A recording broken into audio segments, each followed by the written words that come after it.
días, doctora. Mi nombre es Doménica Larrea, estudiante de cuarto semestre paralelo B. Yo le voy a exponer sobre los DF80, que son los trastornos específicos del desarrollo del habla y del lenguaje. Como características principales, tenemos que se encuentran alterados desde edades tempranas, es decir, que estos trastornos, estas dificultades se encuentran desde edades muy tempranas en los niños. También tenemos que estas no se atribuyen a anomalías neurológicas, tampoco a mecanismos de lenguaje, tampoco a deterioros sensoriales, ni al retraso mental o también a factores ambientales. Como primer trastorno tenemos el F80.0. Este tiene por nombre trastorno específico de la pronunciación. Este es más conocido como la dislalia. Esta se caracteriza por la dificultad en la pronunciación o en la articulación de uno o de varios fonemas por parte del niño. Esta también posee ciertas características muy importantes que posee el niño al momento de hablar. Aquí tenemos la omisión, la distorsión y la sustitución. La omisión, como el nombre mismo dice, hace referencia a omitir. Un ejemplo podría ser que el niño no va a decir elefante, sino va a decir solo fante. O tampoco va a poder decir fotografía, sino solo grafía. Entonces, omite una parte de la palabra. También tenemos distorsión, que aquí como la palabra igual mismo lo dice, que el niño va a distorsionar la palabra. Por ejemplo, le vamos a decir que el niño no va a poder decir cama, sino tarda. Va a distorsionar completamente la palabra. Luego tenemos a la sustitución. La sustitución, como el nombre mismo dice, es a sustituir. Puede ser como una sílaba o una palabra o una letra de la palabra. Por ejemplo, el niño no va a poder decir árbol, sino tal vez puede decir árbol. Entonces ahí sustituye la letra, en este caso. También tengo que mencionar que es muy importante que se cumplan estas pautas para que el niño pueda tener este trastorno. Como pauta A tenemos que la articulación del lenguaje debe estar por debajo de 2 desviaciones, pero con respecto a su edad cronológica. Como pauta B tenemos que la articulación de al menos de una desviación por debajo del CI no verbal. En cambio, esta es más referida al CI no verbal. Estas dos se pueden medir a través de pruebas o de test.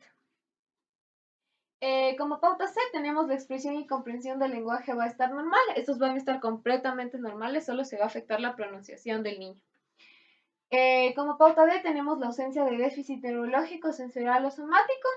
Y como pauta E tenemos que excluye el CI no verbal menor a 70, ya que si tiene menor a 70 ya no podría considerarse un F80.0, sino más bien un retraso mental.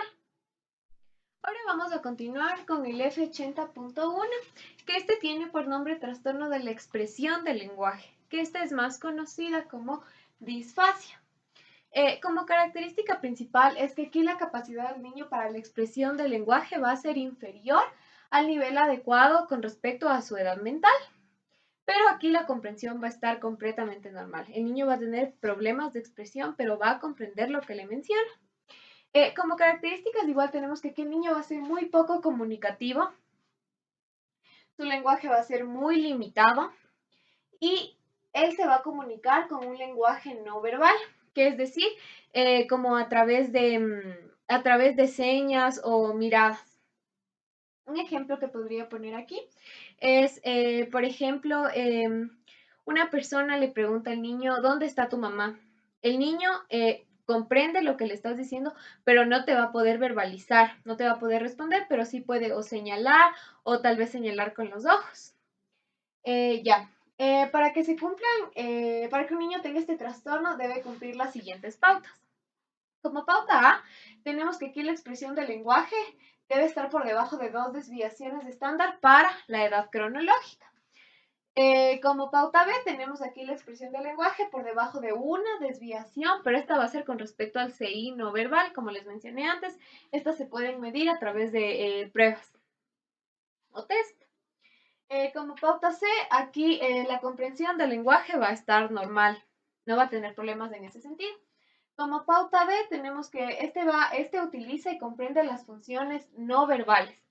Estas funciones no verbales hacen referencia a lo de las señales, al lenguaje no verbal, que no va a poder hablar, pero sí va a poder comunicarse tal vez a través de señas o contacto visual. Eso. Luego tenemos como pauta E, ausencia de déficit neurológico, sensorial o somático. Y aquí también como pauta F tenemos que excluye CI no verbal menor a 70, es decir, que si está menor a 70, el CI se va a considerar como un retraso mental y ya no se podría considerar como un F80.1, como una disfasia. Continuamos. Luego tenemos el F80.2, que este es el trastorno de la comprensión del lenguaje. Esto también se la conoce como disfasia. Pero esta también se la considera como mixta, porque aparte de que afecta a la comprensión, también afecta a la expresión del lenguaje. Aquí tenemos la comprensión del lenguaje inferior al nivel adecuado con respecto igualmente a su edad mental. Como les mencioné, aquí también va a haber un deterioro de la expresión del lenguaje, por eso mismo va a ser mixto. Y también aquí va a tener, en ciertos casos, se puede presentar alteraciones en la pronunciación, los que les había mencionado con anterioridad, que es la omisión, la sustitución y el otro aspecto que era la distorsión. Ya.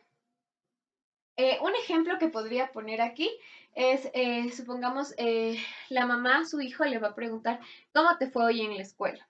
El niño no le va a poder comprender lo que la mamá le está diciendo, o sea, no va a saber lo que le está preguntando ni nada, no va a saber ni siquiera qué le está preguntando, no le va a entender para nada. Y debido a esta falta de comprensión, el niño, si en todo caso llega a hablar, porque como les mencioné, aquí tiene un deterioro de la expresión del lenguaje, va a hablar con cierta dificultad. Va a tener igual problemas en la pronunciación, va a poder omitir. Esas son las características principales. Aquí como pautas tenemos igual comprensión de dos desviaciones por debajo con respecto a la edad cronológica. Como pauta B tenemos la comprensión de una desviación, este es con respecto al CI. Como pauta C tenemos ausencia de déficit neurológico, sensorial o somático. Y como pauta D, igualmente tenemos que incluir un CI menor a 70, es decir, que igual si tiene menor a 70 se podría considerar como un retraso mental, más no como un F80.2. Luego tenemos aquí al F80.3, que es la fase adquirida con epilepsia, que es más conocido como síndrome de Landau-Kleffner. Este síndrome se caracteriza principalmente porque aquí el niño pierde la capacidad de comprensión y de la expresión del lenguaje. Se le va a dificultar o no va a poder comprender ni expresar el lenguaje. Aquí el comienzo puede ser entre los 3 y los 7 años con la pérdida de habilidades, ya sea en días o también en semanas. Aquí también se debe mencionar que la aparición de los ataques y la pérdida del lenguaje va a variar entre meses y hasta 2 años. Algunas características son que este síndrome es transitorio. No va a estar de una forma permanente en el niño, sino solo por un tiempo. Y que también es muy importante mencionar que no siempre va a haber ataques convulsivos, no siempre va a presentar ataques epilépticos. Como pautas, aquí tenemos como pauta A, es la pérdida del lenguaje expresivo y receptivo. Como pauta B tenemos que el desarrollo va a ser un desarrollo normal del lenguaje anterior a dicha pérdida. Es decir, que antes el niño no tenía problemas ni de expresión ni de comprensión del lenguaje, no tenía problema alguno. Luego, en la pauta C tenemos anomalías de tipo paroxístico en lóbulos temporales. Aquí podemos ver en lóbulos temporales y estos son las anomalías paroxísticas. Estas se pueden ver a través de un electroencefalograma. Aquí también se debe mencionar que esta se manifiesta 2 años antes de la pérdida inicial del lenguaje o hasta 2 años después. Como pauta D tenemos aquí la función auditiva va a estar completamente normal. El niño va a poder escuchar, escucha. No hay problema alguno en ese sentido. Luego en la pauta E tenemos que el nivel de inteligencia no verbal está completamente normal, no hay dificultades. Aquí en la pauta F tenemos que obligatoriamente va a tener una ausencia de trastornos neurológicos. Y como pauta G tenemos que no va a cumplir criterios de un F84. Otras clasificaciones también que tenemos es el F80.8, que son otros trastornos del desarrollo del habla y del lenguaje, en donde se va a encontrar el balbuceo. Y también el F80.9, que es el trastorno de desarrollo del habla y del lenguaje no especificado. Profe, en conclusión, yo puedo mencionar que el conocer sobre los F80, que son los trastornos específicos del desarrollo del habla y del lenguaje, es de gran importancia, especialmente para nosotros como futuros psicólogos clínicos, ya que nosotros al conocer en qué consiste cada trastorno, en sus características principales, también las pautas que debe cumplir el paciente para que pueda hacer cualquier tipo de los trastornos antes mencionados, nos ayudará muchísimo para que nosotros en un futuro, como dije, podamos brindar un tratamiento adecuado y así que el paciente tenga una mejor calidad de vida, tenga un bienestar. Eso ha sido todo, profe. Muchísimas gracias. Espero que le haya gustado.